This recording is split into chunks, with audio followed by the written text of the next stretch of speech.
Chapter 8, Stage 2, Building a Table of Contents.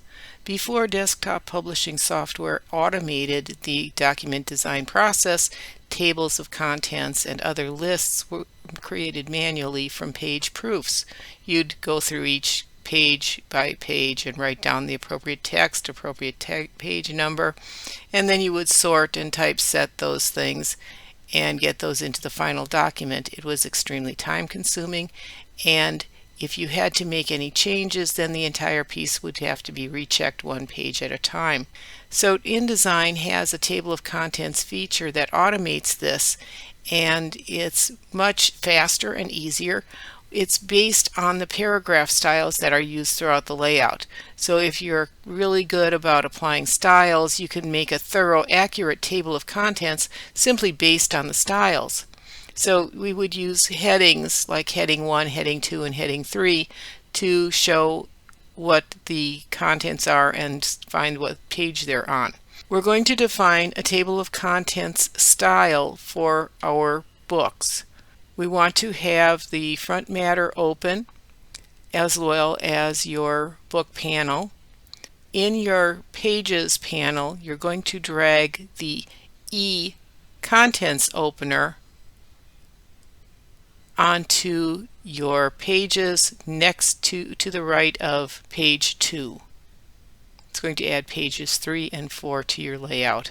Then go to Layout, Table of Contents Styles. Click New. In the Table of Contents Style dialog box, name the style Companion Contents. Delete the text from the title field, and if you need to, click the More Options box. Scroll through the other styles. You're looking for Chapter Title.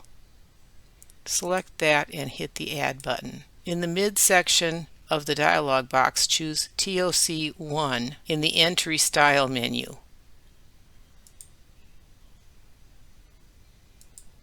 Choose After Entry for the page number and choose TOC page number in the associated style. In the Other Styles list, highlight Head 1 and click the Add. In the Style section of the dialog box, define this as Entry Style TOC 2, page numbers again after entry, page number style, again TOC page number. In the Other Styles list, highlight Head 2 and Add. Define the style as Entry Style TOC 3, page number after entry with TOC page number, and in the options, check the Create PDF Bookmarks and include book documents. Then click OK to return to the Table of Contents Styles dialog box, and click OK to close the Table of Contents dialog box to return to the document window. Now we're going to create that table of contents. We're going to go up to Layout, select Table of Contents, and make sure that the TOC style is Companion Contents, and then click OK. It's going to take a little bit. It's got to run for just a second, and then we're going to have our loaded cursor. Click that in the middle of page 3 somewhere so that you can place the text into the frame on the page. Double-click Color 1 in the book panel to open it,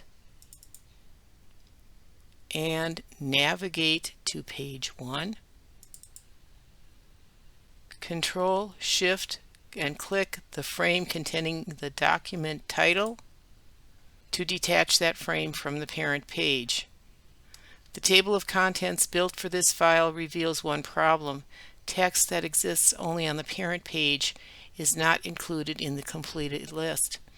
The text frames for each chapter title have not been detached from the parent pages, which means that the text only exists on the parent page, so the chapter titles don't appear in the compiled list.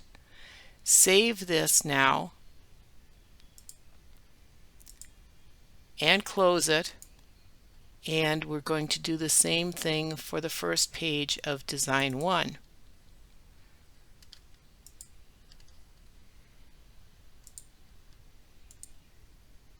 There we go.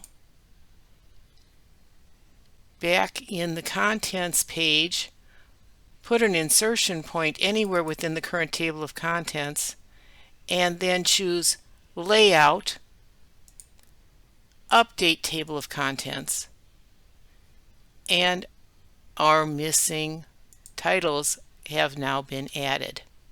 You can save your changes and close the front matter file.